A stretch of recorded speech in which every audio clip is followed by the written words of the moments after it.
Yes folks, welcome back. It is time for the starting 11 prediction for tomorrow's game at home against Livingston, off the back of Wednesday's 2-1 win at St Mirren. A lot of fallout about that game, obviously. A lot of Twitter reaction to the Twitter reaction that happened after the game.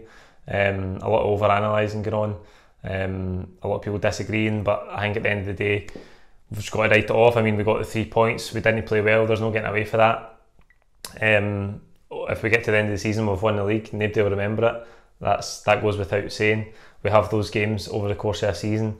St Mirren, we never really play well away at St Mirren, but there's no getting away from the fact that we didn't play well. Coming into this game tomorrow, we've got the opportunity to go top of the league. We've just got to move on from it now, and we should be able to do that comfortably tomorrow at home against Livingston, who are struggling at the start of this season. Before we get into the team for tomorrow, this video is sponsored by OneFootball, the best free football app on the planet.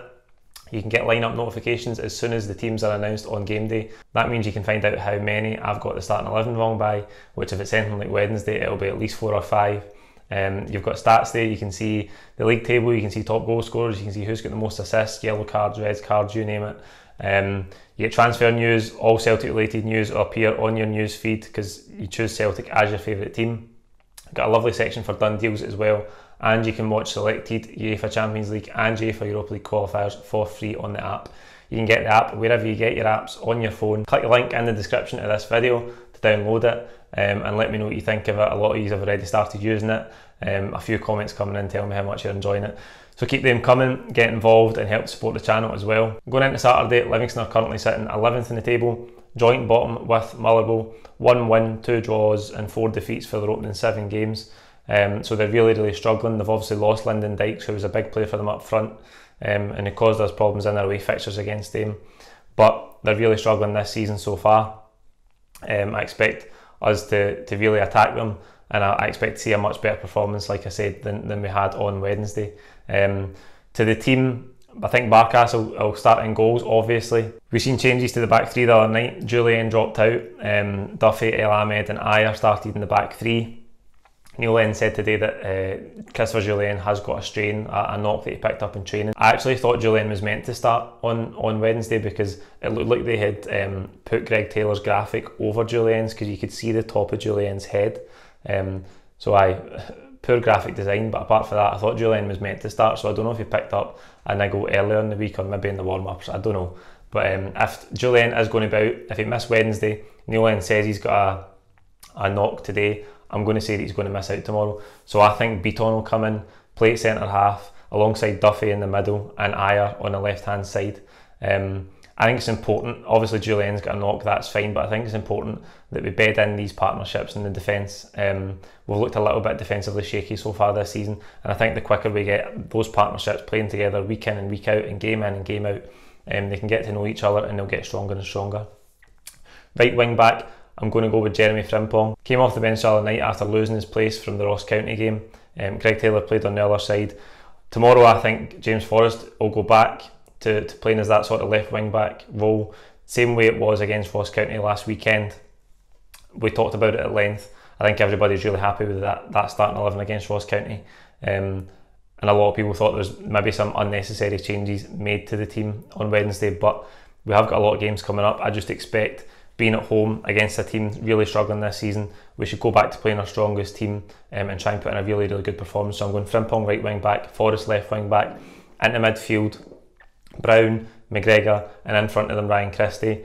Again, a big Twitter spat going on about Scott Brown at the moment. I do expect him to start tomorrow, and there's no doubt he's a huge player for us, but for the same token we have to start succession planning. I hate that phrase, but we have to start planning for when he's going to move out of the team and gradually find new midfield structures, new leaders. I don't expect that to happen anytime soon though, and he is a huge player for us, so he'll play alongside McGregor. And Cham started last Saturday, Christie started on Wednesday, he got the 2 assists. Okay, he had a lot of really poor set pieces, a lot of really poor crosses into the box, but he did find 2 good ones, and like it or not, those 2 good crosses won the game for us. One for Duffy's header, one for Forrest's header, and that was enough to get us the 3 points. So I think he'll keep his place. And up front, we've seen Patrick Klimala come in for Albion Ayeti and play alongside Edouard. Klimala struggled. There's again, that's just one of those things. There's no getting away from Wednesday. You can talk about the service. Okay, we weren't playing well, but he was barely in the game, and that's where I just don't think he's ready. I just don't think he's at that level to be a starter for Celtic week in and week out. That was a good opportunity for him. He didn't really take it. He didn't do a lot in the game. He didn't get many touches. So I expect Ajeti to come back in, and like at the centre half, I think we want to see that partnership between Edouard and Ajeti grow, get stronger, let them get to know each other, and let that become the starting pair. I know we've got Klimala there. I know Griffiths is coming back to full training, might even be in the squad tomorrow, Griffiths. But that's the partnership that we want to see. We want to see it growing. We want to see them getting to know each other. And they're only going to do that by playing week in and week out. We know Ajeti's took a long time to get up to match fitness. He got 60 minutes against Ross County, and I thought Wednesday would have been a great opportunity to give him another 60, 65 and then bring Klimala on. But it was the other way about. Klimala was the one who started. But I expect to see Ajeti tomorrow, and I think where possible we should see that partnership as much as we can, because that's the only way it's going to grow. That's the team I've went with for tomorrow. Like the video, comment with your own thoughts below. Please don't forget to subscribe if you haven't already. When we get to 25,000, we're giving away a brand new Celtic away shirt. So the quicker we get to 25,000, the quicker one of you can get a new away shirt. We'll be back tomorrow, live full-time reaction as usual on YouTube, the home of full-time reaction, the home of Celtic full-time reaction. Don't miss it. Cheers.